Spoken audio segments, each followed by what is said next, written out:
Nossa, mas como seria bom, hein? Como seria bom se eu fosse abduzido, fosse levado para outro planeta, saísse desse planeta aqui. Nossa, mano, nunca mais aparecesse, ó. Ia ser tão bom. Será que ia ser mesmo bom? Mas afinal, as abduções são boas ou são ruins? Você vai ver agora em mais um programa Conteúdo Ufológico.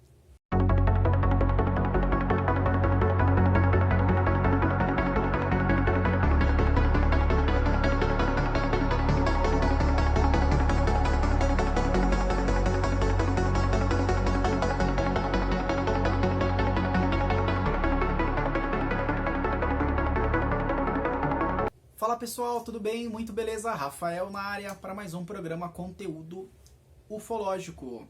E no programa Conteúdo Ufológico de hoje, vocês bem viram que a gente vai acabar falando sobre abduções, se são boas ou são ruins, né? Que nem eu falei, sou o Rafael, sou editor da revista Alfa, apresentador aqui do programa Conteúdo Ufológico.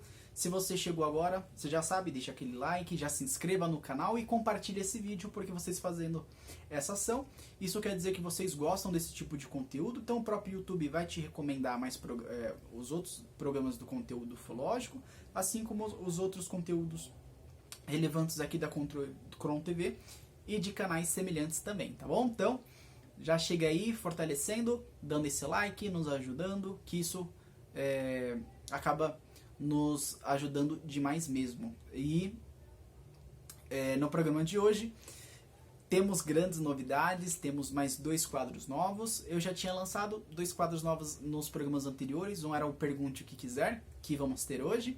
E também tinha lançado o Rafael Entrevista. Rafael Entrevista vai acontecer toda segunda semana do mês, tá? Então toda segunda semana do mês eu vou trazer um convidado especial. A gente vai discutir sobre ou algum tema da ufologia ou vários temas ufológicos, vai ser bem interessante. Para quem perdeu o Rafael Entrevista anterior, eu entrevistei o Maurício Eloy, vou deixar aqui na descrição do vídeo o Rafael Entrevista, e já fica aí meu convite para você conhecer os programas anteriores aqui do conteúdo ufológico, tá bom? Então, vamos pro primeiro assunto do dia. Daqui a pouco eu falo aí das 2 grandes novidades, fiquem aí. Fiquem atentos, segurem-se nas cadeiras ou no sofá, onde você esteja assistindo, para você conseguir ver os próximos quadros que vão ser lançados aqui no programa de hoje. O programa hoje do conteúdo ufológico, então, vai seguir um novo formato. Então, qual que vai ser o novo formato? Vou pegar um tema, vou tratar ele brevemente e depois a gente vai para os outros quadros até a finalização do programa, tá bom? Então, vamos para o tema de hoje. Você já viu aí pelo título, que a gente vai ir pela introdução também, bem engraçada ou não, não sei, que eu fiz, que a gente vai falar sobre abduções. Mas afinal, as abduções é algo bom ou algo ruim? Então, primeiramente a gente precisa entender que as abduções não é um fenômeno que é muito antigo, igual muitas pessoas acabam apontando. Algumas pessoas acabam dizendo que como se as abduções fosse algo que acontecesse, sei lá, há centenas, sei lá, 100 anos, ou há centenas de anos, ou milhares de anos, e na verdade não é bem assim. As abduções é um fenômeno muito novo, é um fenômeno bem recente. Vamos entender que ela teve um início, talvez, ali na década de 50, mas acaba tendo, vamos dizer, um aumento desses casos na década de 70 em diante, ou uma representatividade maior na década de 70 em diante. Eu acho que para falar de abduções a gente precisa colocar alguns pontos, não dá para colocar todos aqui, porque a gente vai ter oportunidade até de falar de abduções em outros programas, e isso vai acontecer porque eu tenho um profundo interesse nas abduções, tá bom? Mas não dá para trazer tudo num programa só. Eu acho que isso daí já dá pra gente ter mais ou menos uma noção, ok? Mas assim, a gente precisa entender que primeiramente as abduções não é um fenômeno ocasional, né? Ou seja, que acontece uma única vez com a pessoa. Vou dar um exemplo aí de um caso clássico da ufologia, o Beth Barnhill, ou um caso Travis Walton, por exemplo, que aconteceu o caso ali e pronto. Existem casos desse tipo, é claro, isso é evidente. No entanto, uma abdução, ela costuma acontecer com aquela testemunha mais de uma vez, tá?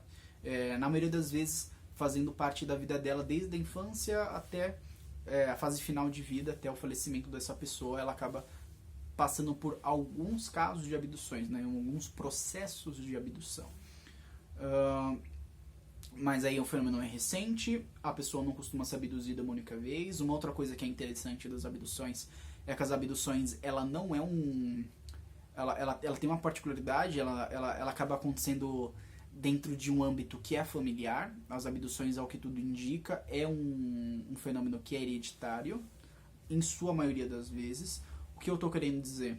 Por exemplo, você que está me assistindo, se você é abduzida, por exemplo, é muito suscetível que o seu filho ou sua filha também seja abduzida. As abduções, ela costuma acontecer também, em sua maior parte, com as mulheres, mas não quer dizer que o homem não seja abduzido também, né? Mas acontece mais com mulheres, tem uma situação hereditária, não é ocasional, então as abduções já tem não um padrão, mas já tem algumas configurações aí de próximas de um padrão, tá bom? Além disso, deixa eu ver o que mais que vale destacar além disso. Eu acho que também vale destacar, a partir da visão que eu tenho sobre as abduções, eu acho que vale mensurar também alguns pesquisadores que têm representatividade no entendimento do que seriam as abduções. Eu acho que não tem como falar de abduções sem falar do Buddy Hawkins. Buddy Hawkins, inclusive, é autor de um livro que também acabou se transformando num filme com o mesmo título do livro dele, que é o Intruders, ou seja, Intrusos. Buddy Hawkins teve uma grande representatividade no que se refere não somente a tratar e falar seriamente das abduções, mas também ele tem uma grande representação e um legado, por assim dizer, por ter colocado as abduções como as testemunhas das abduções como uma parte também central do estudo, né, e de que essas pessoas elas precisam e merecem de uma atenção.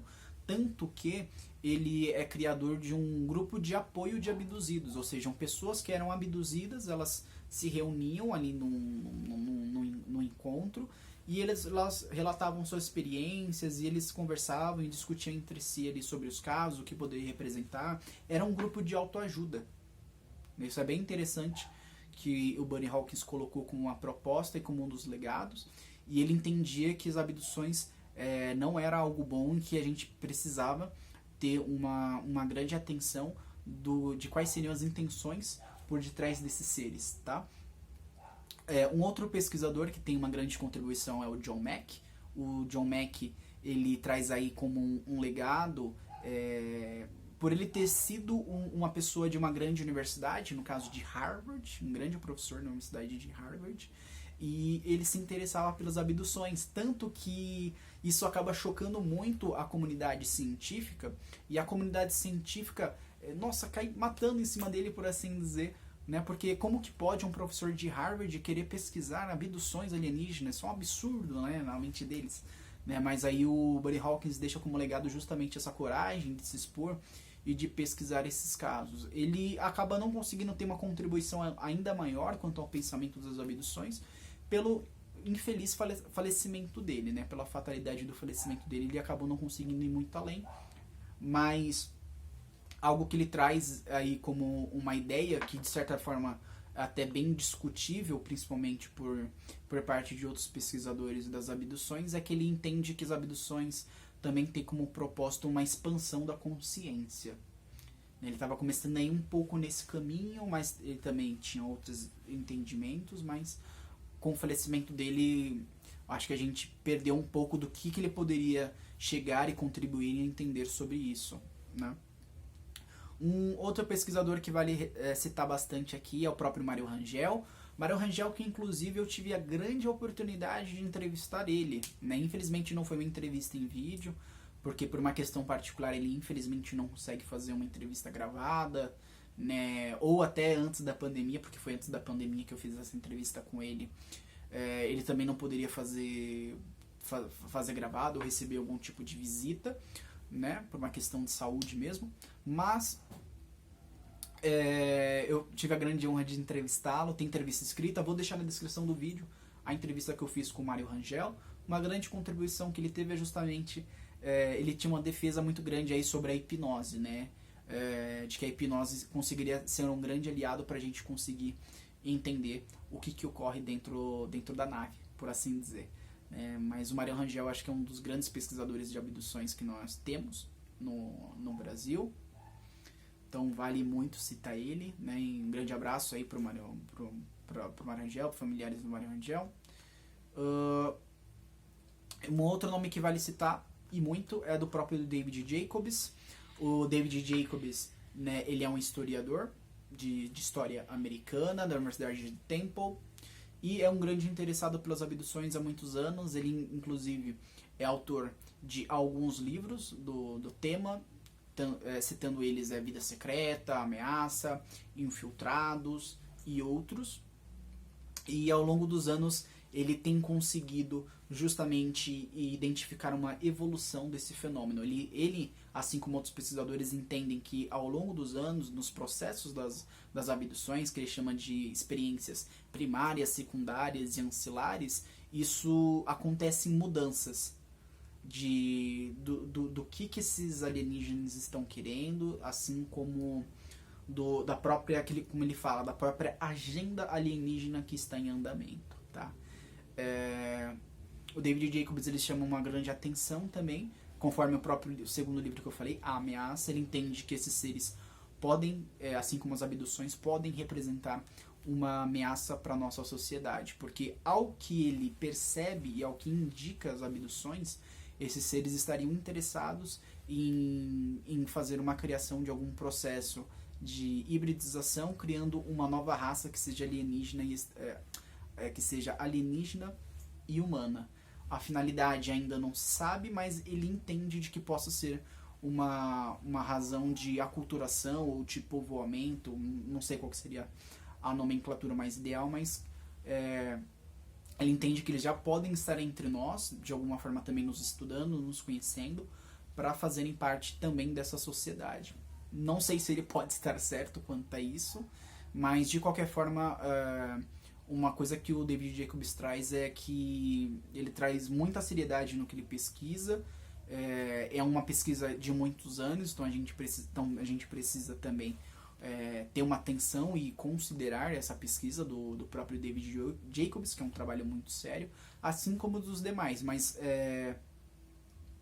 um grande consenso que eu acabo vendo que existe entre os próprios pesquisadores é que, primeiramente, a gente precisa ter não somente atenção numa possibilidade de intenções desses seres, mas, acima de tudo, que a gente precisa ter atenção e cuidado é mais com a testemunha, porque é ela que está passando por aquela experiência. E as próprias testemunhas, após terem essa vivência das abduções, elas não conseguem, vamos dizer assim, ter uma vida normal, né? Porque ela passa por um processo que é extremamente traumático na maioria das vezes, né? Então é difícil ela conseguir retomar uma vida, sendo que ela sabe que ela faz parte de uma experiência em que ela não consegue ter nenhum tipo de controle e de autonomia sobre aquilo, né? Então imagine você ser retirado à força do ambiente que você está para ser levado para um ambiente desconhecido, passando por procedimentos que são invasivos e muitas vezes dolorosos. Então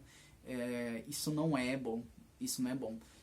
Até já fica a minha resposta se as abduções são boas ou não. Eu entendo que não, porque nada que é forçado, ao meu ponto de vista, sociologicamente falando, ele é algo que possa ser positivo, né? Seja o que seja da sua vida. Qualquer coisa que seja feito contra a sua vontade não é algo que vai te beneficiar, seja no âmbito psicológico, mental, físico ou qualquer coisa nesse sentido, né? Além do mais, que nós não sabemos qual que é o propósito das abduções. Nós temos, vamos dizer que pistas, mas certezas assim não há tantas. Eu acho que ainda existem lacunas, existem ainda oportunidades que a gente precisa trabalhar e ir investigando. Até eu fico um pouco preocupado de qual que vai ser o futuro da ufologia, se vão ter pessoas que também vão dar essa continuidade no trabalho, né? Assim como foi dado a continuidade de trabalho do Buddy Hawkins e do John Mack, né? Nós não sabemos se vão ter outros David Jacobs ou outros Mário Rangel, né? Então é algo que também acaba nos preocupando, essa continuidade do processo de estudo. mas, ao meu modo de ver, nada indica que as abduções sejam boas. Mas eu entendo não sendo boas por esse ponto de vista da testemunha, que ela passa por um processo que não é bom.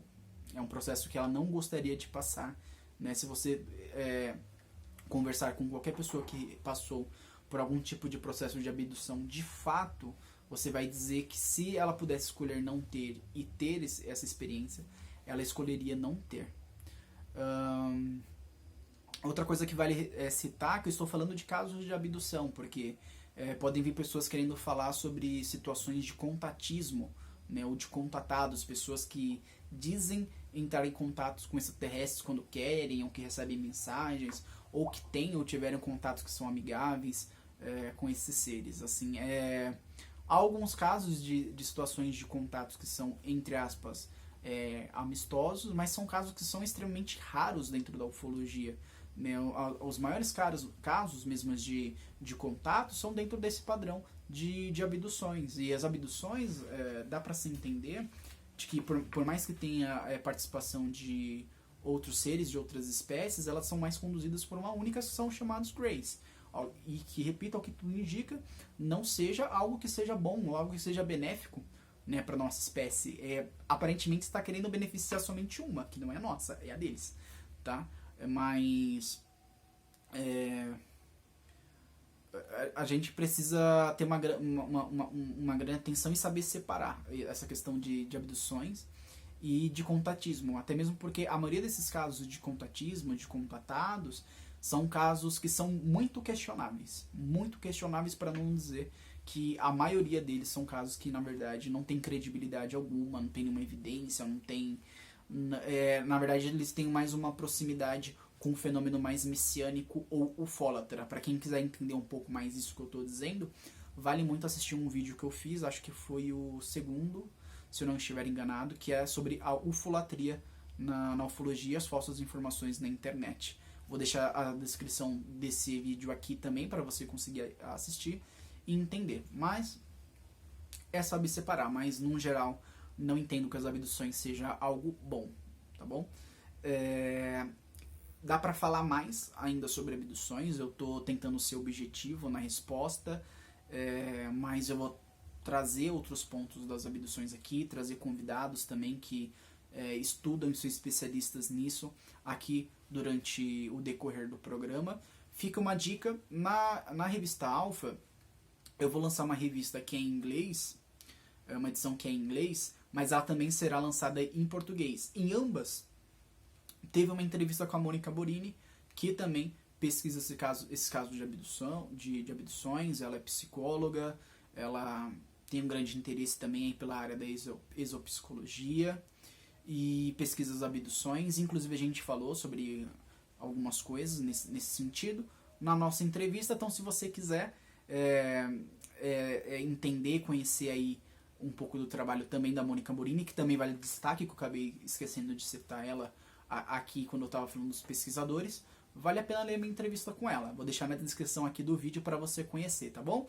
Então, esse foi rapidinho aí o tema que eu acabei tratando, se as abduções são boas ou ruins. E vamos agora para os próximos quadros do nosso programa, que inclusive tem novidade por aí. E a primeira novidade é o quadro Aconteceu na Ufologia. No programa Aconteceu na Ufologia, o que eu vou fazer? Eu vou trazer alguma notícia que eu acho que seja relevante, seja dentro da ufologia, ou que seja fora da ufologia, mas tem a ver com o fenômeno ufológico, e que eu ache que vale destaque. Não quer dizer necessariamente que eu concorde com aquela notícia, ou com aquilo que está sendo exposto, mas eu entendo que é relevante para a gente conseguir trazer aqui, debater, discutir. Eu acho que super vale a pena, e é o caso da notícia de hoje. Não necessariamente eu concordo com tudo que foi exposto, mas é algo que a gente precisa colocar e merece destaque no Aconteceu na Ufologia. Tá bom? E nesse primeiro, teve um artigo sensacional que foi colocado aí pelo um pesquisador chamado Caleb Scharf, ele que é diretor de astrobiologia da Universidade de Colômbia, e ele escreveu um artigo para a Scientific American. A Scientific American, para quem não sabe, é uma das publicações científicas mais importantes que tem aí no mundo. Ela foi fundada, se eu não me engano, nos Estados Unidos. É uma das publicações também mais antigas científicas que tem no mundo. Acho que ela é de 1845, se eu não estiver enganado. Inclusive, a Scientific American já contou com a colaboração de alguns artigos de nada mais nada menos de um tal de Albert Einstein, que aparentemente foi muito inteligente. E ele fez um artigo, o Caleb Scharf, intitulado UFOs, Where Are Taught? 5 Reasons Why Sorting All of This Out is So Scientifically Challenging. E quer dizer, OVNI, onde estás? Ou onde estão? 5 razões pelas quais qualificar tudo isso é tão desafiador cientificamente. O artigo dele ele foi mais baseado dentro do relatório que foi disponibilizado pelo Pentágono dos Estados Unidos, o governo norte-americano, falando sobre os tais dos UAPs, né, que são os fenômenos aéreos não identificados, né, e são os OVNIs ou os UFOs, né. Então ele fez um artigo mais baseado nesses relatórios, tentando entender qual a dificuldade de a gente conseguir compreender e pesquisar esse fenômeno. Então ele colocou aí, dividindo em 5 razões, sendo ela a primeira, a falta de replicação, ou seja, ele acaba apontando que pelo fenômeno UFO ele não ser testável, ou seja, você pegar ali um OVNI e conseguir pesquisar dentro de um laboratório ou replicar esse fenômeno de maneira exata, isso acaba também dificultando na pesquisa desse fenômeno. Além de, a outra razão, não há nada sistemático em como incidentes são registrados ou relatados, ou seja, não há uma metodologia única no mundo, né, em que você pega ali as testemunhas e os casos e você acaba compilando dentro de um único padrão, né, de pegar os dados da testemunha, de entrevistar, de compilar todas as informações que tem de radares, de imagens, de vídeo, enfim. Então, por não existir esse padrão, né, essa questão sistemática, isso também é algo que também dificulta muito na pesquisa. Não existe uma maneira fácil de contabilizar a seleção de dados, né? Isso ele acaba apontando também por ser uma questão da própria estigma dos pilotos, por exemplo. Tudo indica de que há um número muito maior de casos de objetos voadores não identificados em todo o mundo. Mas isso acaba não acontecendo porque os próprios pilotos eles acabam não reportando a sua experiência por uma estigma de que eles possam ter de serem ridicularizados, seja pelos seus companheiros, pela corporação, pela mídia ou por qualquer coisa que seja. Então esse medo de ser ridicularizado faz com que ele não reporte. E o fato dele não reportar faz com que diminua a quantidade de dados que possam existir sobre isso. E esses dados podem conter informações que são extremamente relevantes, mas uma vez não reportado, isso gera um problema. E isso é apontado no próprio relatório sobre o UAPs, porque assim, os pesquisadores que fizeram parte dos UAPs pegaram uma quantidade X de casos, só que uma quantidade Y, ali mínima, que realmente ficou considerada como casos que são considerados inexplicados, e contendo algum tipo de tecnologia avançada, que é como propriamente está dito no relatório, que acaba sendo algo extremamente relevante a ser apontado. Mas é uma quantidade muito mínima. Então, se nós tivéssemos uma quantidade maior de dados, então a quantidade significativa também poderia ser maior, sustentando mais com que possamos entender a razão desse fenômeno ocorrer, tá bom? A quarta razão ele coloca assim, não saber se estamos diante de um único fenômeno. E isso dentro do artigo dele, eu acho que é a parte mais interessante que tem, porque vai de encontro com outros pesquisadores, como por exemplo o Jacques Vallée, porque de fato o fenômeno OVNI ele não necessariamente possa se tratar de um único fenômeno ou tendo uma única explicação. A hipótese extraterrestre é uma das, mas a gente pode estar falando de um fenômeno que ocorre em outra realidade, em outra dimensão, né? A gente pode estar falando também de tecnologia militar, de tudo isso, por não se tratar, ao que tudo indica, de um único fenômeno, isso acaba dificultando mais ainda o entendimento do que é isso, né? E a quinta e última razão ele coloca como Associação Popular de UAPs, ou OVNIs, ou UFOs, com hipóteses extraterrestres, criando assim um viés de análise severo. Ele acaba entendendo que a ventilação do fenômeno OVNI com uma proximidade com uma hipótese extraterrestre acaba atrapalhando ainda mais a pesquisa e também a quantidade de geração de dados a ser pesquisados. Ele acaba entendendo e colocando como uma exemplificação de que a própria comunidade ufológica atrapalha a pesquisa científica disso. Ele usa lá o estigma dos pilotos, né? Não reportando pela ridicularização, com a possibilidade extraterrena. Então ele diz que essa proximidade e vamos dizer que esse senso comum de que OVNI é extraterrestre também acaba atrapalhando a pesquisa científica e colocando pesquisadores, cientistas longe dessa pesquisa. Eu particularmente discordo disso, mas ele coloca isso também como uma das 5 razões pela qual é bem difícil e desafiador pesquisar objetos voadores não identificados. Mas concordando totalmente ou em partes, de qualquer forma, uma pessoa da ciência de uma universidade conceituada, que também é a Universidade de Colômbia, né, um diretor de astrobiologia, se expor, falar disso e publicar esse tema numa revista tão importante que é a Scientific American, é algo que a gente precisa sim colocar em destaque aqui. Inclusive, eu vou deixar na descrição do vídeo a matéria completa para quem quiser ler, tá? O artigo completo aí para quem quiser ler. Está disponível gratuitamente no site, então você vai conseguir ler tranquilamente. Mas está em inglês. Mas se você quiser, você, sei lá, pega o texto, joga no Google Translate, que vai te ajudar a você conseguir entender um pouco aí da ideia do Caleb Schaff, tá bom? Então, esse foi o quadro Aconteceu na Ufologia. Então vamos para o próximo quadro de hoje, que é o quadro sobre fake news. É a fake news da semana. Aí o que vai ser esse quadro fake news da semana, Rafael? O quadro fake news da semana, basicamente, eu vou pegar um caso que eu vou achar aleatoriamente aí nas redes sociais, que eu vou ou que está circulando bastante, ou algum caso que eu achei bizarro, sei lá, e que eu acho que vale a pena eu colocar aqui e a gente discutir.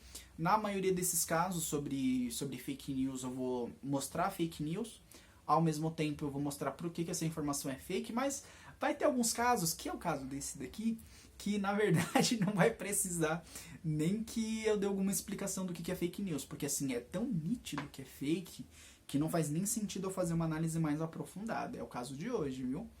Então vamos ver. Eu vou também colocar daqui a pouco aí na tela o caso que eu estou trazendo de fake. Estou usando aqui meu celular para conseguir me ajudar e me guiar a ler sobre a notícia. Então vamos lá? Vamos para a fake news da semana? Então a fake news da semana é o seguinte. Vamos lá. Ao título, gente. Contém ironias da minha parte em algumas coisas que eu vou dizer, tá bom? Então não reparem. Viajante do tempo afirma que alienígenas gigantes de 2,10 metros pousarão na Terra em maio de 2022. Maio de 2022, mês do meu aniversário, hein? Quero presentes. Levando a uma guerra interdimensional com os Estados Unidos. E é incrível que tudo só acontece nos Estados Unidos, né, gente? Não acontece no Brasil, na Espanha, na Argentina, no Paraguai, na Zimbábue. Não, é sempre nos Estados Unidos. Sempre, tudo. Então vamos lá. Um autoproclamado viajante do tempo previu que alienígenas gigantes pousarão na Terra em maio de 2022. O usuário do TikTok, fulano de tal, que eu não vou dar crédito para ele aqui, também afirma que sua chegada levaria a uma guerra interdimensional. O texto do vídeo afirma com veemência, abre aspas, os alienígenas farão sua primeira aparição na Terra no ano que vem. A data exata que eles primeiramente serão avistados é 24 de maio de 2022. Guardem essa data, gente. Coloque para despertar o celular de vocês no dia 24 de maio. se arrumem, fiquem da hora, fiquem bonita aí, porque dia 24 de maio é a data. Aí ele fala, na minha época existem muitos alienígenas diferentes e eles realmente vivem na Terra como cidadãos no futuro. O viajante do tempo afirma que as criaturas místicas são chamadas de Nirons, ou Nyrons, não sei, e virão em paz, para variar. De acordo com suas previsões, os Estados Unidos irão atacar os alienígenas, claro, porque nós somos muito bélicos, iniciando uma guerra interdimensional. E o texto continua lá, né? É incrível, gente, é incrível. Vamos lá. Reivindicações selvagens. Um segundo perguntou, então se você é um viajante do tempo, por que está voltando aqui para nos contar? Você não nos contaria para mudar o futuro? Basta um pequeno detalhe? Aí, usuários do TikTok ficaram fascinados com as afirmações selvagens e começaram a fazer várias perguntas. Nossa, ainda tem gente que ainda dá, tipo, importância pro cara, fazendo pergunta, dando corda pra um cara desse. Gente do céu. Enfim, mas assim, tá vendo o que rola nas redes sociais quanto a isso daqui? É isso daqui que tira a credibilidade da ufologia. Pra quem quiser entender melhor essas situações de fake news, ou quiser até entender também um pouquinho melhor de como identificar fake news, vale vocês assistirem um vídeo meu, acho que foi o segundo vídeo do meu programa, que é sobre a ufolatria e as falsas informações na internet. Vou deixar a descrição aqui no vídeo, mas, gente, tipo, um usuário do TikTok tem uma grande credibilidade para poder falar de alienígenas. Gente, isso daqui é uma grande bobagem. Isso daqui é uma grande bobagem. Então, assim, se vocês virem esse tipo de informação, de post, pelo amor de Deus, não compartilha, não divulga, porque não vale a pena. Mas assim, principalmente nos grupos ufológicos, o que a gente mais acha, mais vê, é justamente esse tipo de postagem. Então assim, parem de ficar acreditando em qualquer coisa que vocês veem na internet. Vale ver o vídeo lá que eu indiquei, porque a gente não pode permitir que esse tipo de informação fique circulando, tirando a credibilidade da ufologia, de pessoas que querem fazer alguma coisa muito séria, né? Mas assim, vale também eu trazer isso daqui, desmistificar, desfazer esse tipo de informação, porque é muito danoso para a ufologia, muito mesmo, e tira a credibilidade, tira demais a nossa credibilidade, gente. Mas aí foi a fake news da semana, né, dessa semana, desse programa do conteúdo ufológico, tá bom? E nós vamos agora para o nosso último quadro, que é o Pergunte o que Quiser. Mas antes disso, o que a gente vai fazer agora é falar dos nossos patrocinadores, dos nossos apoiadores aqui no programa Conteúdo Ufológico, tá bom? E você bem sabe que o nosso programa Conteúdo Ufológico ele é um oferecimento de Revista Alfa. A Revista Alfa é uma revista digital e gratuita de ufologia, que é editada, muito honrosamente editada, e foi fundada também por mim. E tem vários aí consultores, seja consultores nacionais, internacionais.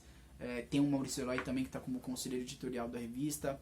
Vale super a pena, nós temos diversos artigos. Você pode visitar o nosso site, www.revistaalfaufologia.com.br. Vai aparecer aí na tela o nosso site. E lá no site tem a aba que é Nossas Edições, e lá você pode ter acesso a todas as nossas edições gratuitamente, já disponíveis também em PDF. Também pode ser lidas no formato JUMAG, que é um formato digital de leitura. E você pode ali aproveitar e ler diversos artigos, diversos pesquisadores, entrevistas, vale super a pena. Apoiem o trabalho da Revista Alfa, conheça as nossas redes sociais também, que também lá tem bastante notícia, informação. Vale super a pena, pessoal, super a pena mesmo. E além da Revista Alfa, uma outra revista que também está nos apoiando, está nos ajudando, é a revista Fenômena Magazine em espanhol, que é muito bem conduzida, como eu falo sempre, pelo Dário Alberto Fernandes, meu grande irmão lá da Argentina. Um grande abraço, muito obrigado por nos ajudar. E visitem um site que está aparecendo também aí na tela, da Fenômena Magazine. Lá vocês também conseguem ter acesso a todas as edições. As edições também é gratuita. Eu sempre falo que a Fenômena Magazine é a cara da Crono TV. É a cara da Crono TV, porque tem artigos falando de ufologia, de paranormalidade, de espiritualidade, de mistérios aí do nosso passado, da nossa história. Então tem bastante variedade, vale super a pena. As edições são em espanhol, né? Então para quem tem facilidade em ler espanhol, né, vai valer demais a pena. Tá aparecendo o site aí na tela da Fenômeno Magazine novamente. Meu muito obrigado por Dario Alberto Fernandes, sempre apoiando, me dando espaço. Inclusive recentemente ele deu espaço para colocar uma entrevista que eu fiz com o Felipe Mental lá na revista. Publicou um artigo também do próprio Maurício Eloy, que ganhou capa na edição lá. Vixe, fantástico. Grande abraço aí pro meu amigo Dario Alberto Fernandes. E já venho aproveitando o gancho aí, falando com os nossos apoiadores, dando uma dica de leitura ufológica do dia. É uma dica muito mais do que especial, porque é o livro Evidência, que é um projeto espetacular, sensacional, do ufólogo argentino que mora na Espanha, Danilo Lauria. O Danilo Lauria, nesse projeto do livro Evidência, que está aparecendo aí na tela para você, ele juntou mais de 80 pesquisadores, e nesse projeto, que ele dividiu em 5 livros, 5 obras, ele coloca a visão dos pesquisadores sobre o fenômeno. Então são 5 livros, foi lançada a primeira parte, tá? A primeira parte está sendo lançada pelo um valor simbólico de 99 centavos de euros. Então não sei quanto está o euro atualmente, mas não acredito que passe de 7 ou 8 reais, então bem baratinho. Você compra lá no Amazon, está disponível na Amazon, você compra, vem em formato ali de PDF e de leitura de Kindle também, enfim, em formato digital. Então é bem baratinho, comprem as 5 obras, já está disponível a primeira, mas é sensacional, são mais de 80 pesquisadores de 15 nacionalidades diferentes, é brilhante, e só tenho a agradecer porque eu faço parte também desse projeto. Tem um capítulo que é escrito por mim, que estará no 4º livro, a 4ª parte vai ter um capítulo que foi escrito por mim, então gostaria de agradecer muito ao Danilo Lauria. Vou deixar na descrição do vídeo aqui um link para vocês conseguirem comprar a primeira parte. Quando for sair as partes seguintes, vou dar destaque aqui também no programa Conteúdo Ufológico e nas minhas redes sociais. Apareceu lá no começo do vídeo, no final do vídeo e na descrição também vai conter as minhas redes sociais. Então me sigam nas redes sociais que vocês vão ficar por dentro dessas notícias de quando sair as próximas obras. É um projeto sensacional e a gente tem que apoiar esses projetos que são bons e que fazem bem para a ufologia não só brasileira, mas para a ufologia mundial. Então parabéns ao Danilo Lauria e sucesso com o livro Evidência. Então, acabamos falando, né, dos patrocinadores e agora vamos para o último quadro do programa Conteúdo Ufológico, que é o quadro Pergunte o que quiser. Vocês perguntaram para mim nos programas anteriores e agora eu vou responder a pergunta de vocês, tá bom?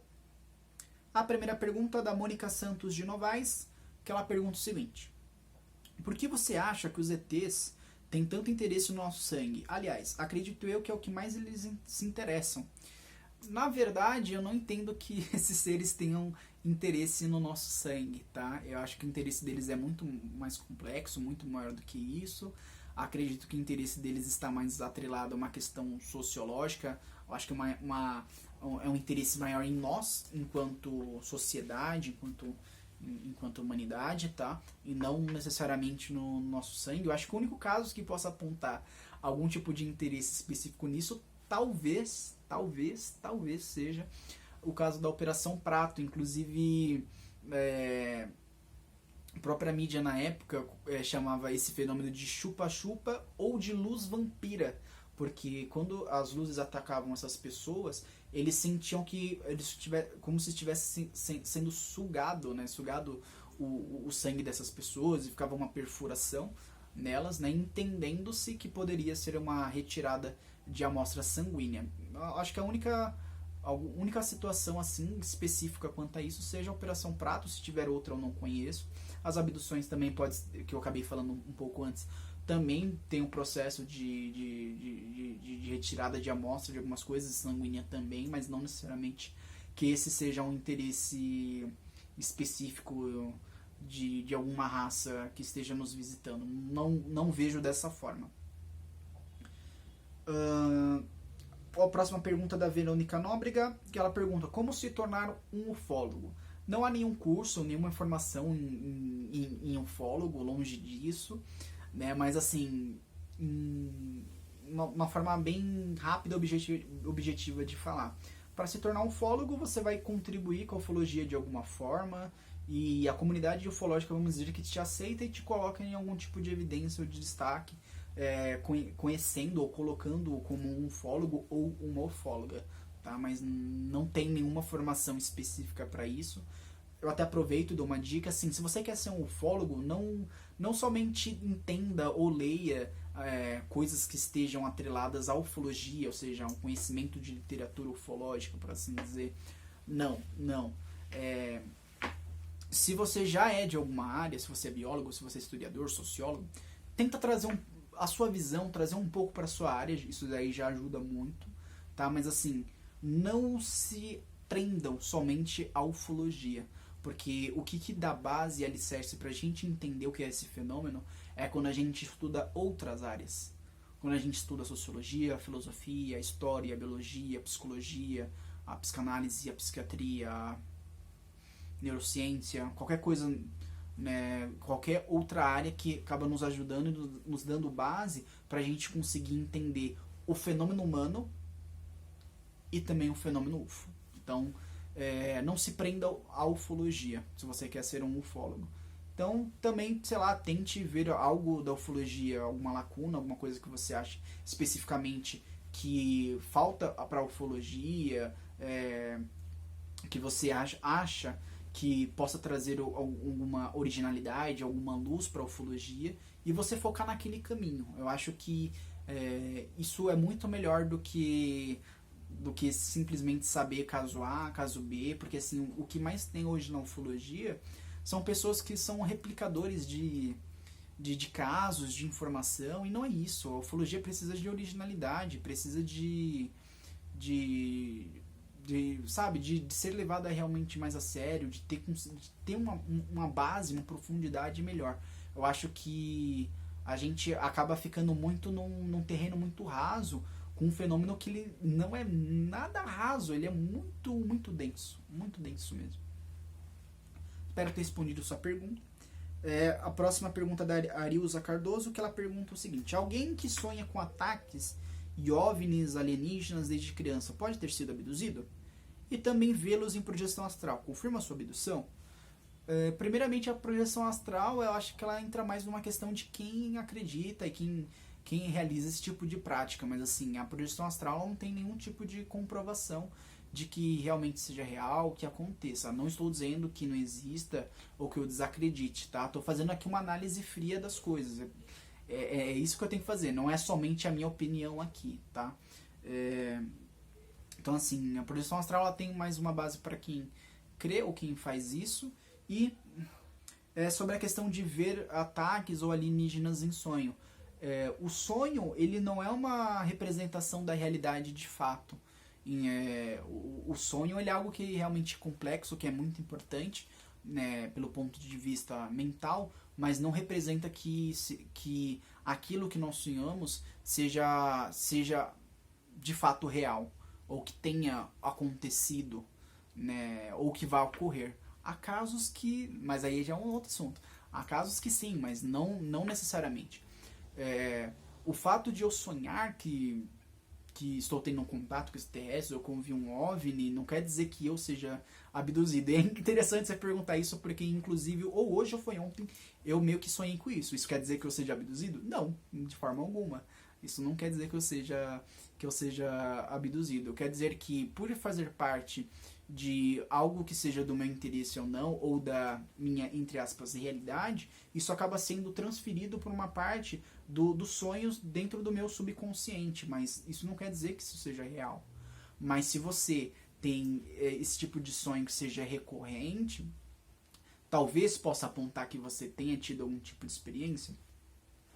Talvez, mas assim, ainda assim a chance ela é mínima. Eu entendo que para uma pessoa realmente ela ter uma abdução, ela tem que ter outros ingredientes, ela tem que ter outros detalhes dentro da sua experiência de vida. Não sei se foi você, mas Acho que sim. Quando você mandou essa pergunta no chat, você tinha me relatado que tinha tido uma experiência, aí já fora de sonho, dentro de uma realidade, de ter visto uma luz. Aí já é uma outra coisa, entende? Mas o fato somente de sonhar com isso não coloca como tendo uma abdução. Inclusive eu já vi ufólogos defendendo de que quem tem, já que a gente está falando de sonho, de que quem tem experiências de paralisia de sono também é um forte indício que essa pessoa seja abduzida. E eu discordo frontalmente disso, porque uma coisa não tem nada a ver com a outra, tá? A paralisia de sono é um fenômeno, vamos dizer assim, que é muito comum, é muito recorrente. Inclusive, a paralisia de sono, ela pode ser... ela pode ser realizada dependendo de algumas coisas que você possa fazer antes do sonho. Então, não tem nada a ver. Inclusive, eu já tive experiências de paralisia do sono e também, repito, não sou abduzido. Vamos lá. Última pergunta é do Enoque Leal Oliveira, que é a seguinte: qual a maior evidência de vida extraterrestre que temos até hoje? Cara, nós não temos uma evidência única sobre sobre a existência de extraterrestres. O que eu falo é que nós temos várias evidências, vários vestígios e indícios de que apontem para essa realidade extraterrestre, que são os documentos militares, que são as detecções via radar, as filmagens, as fotografias, a testemunha. Então, assim, é um compilado de coisas que façam com que exista uma forte evidência sobre isso, né? Não tem assim, você fala assim, essa aqui é evidência, tipo o santo graal ali na sua mão. Isso não existe. Eu acho que isso também não é tão importante ou menos importante para ufologia, porque eu acho que a gente já tem algo que é muito incrível. Nós temos todas essas informações, todas essas evidências, entende? Então, espero ter respondido a sua pergunta. Mas é basicamente isso. Tivemos aí as apresentações dos novos quadros. Se você gostou do programa de hoje, já sabe, deixa seu like, deixa aí o seu curtir, se inscreva no canal da Cron TV, compartilhe esse vídeo, que isso ajuda pra caramba a gente. E só tenho a agradecer, pessoal aí do chat, obrigado pro pessoal que estiver assistindo. Não se esqueçam, não deixem de deixar sua pergunta, que eu vou ler, vou escrever. E no próximo programa Conteúdo Ufológico, quem sabe a sua pergunta esteja aqui para que eu responda para você aqui no nosso programa, tá bom? Então é isso. Esse foi mais um programa Conteúdo Ufológico. Um grande abraço e até a próxima. Falou!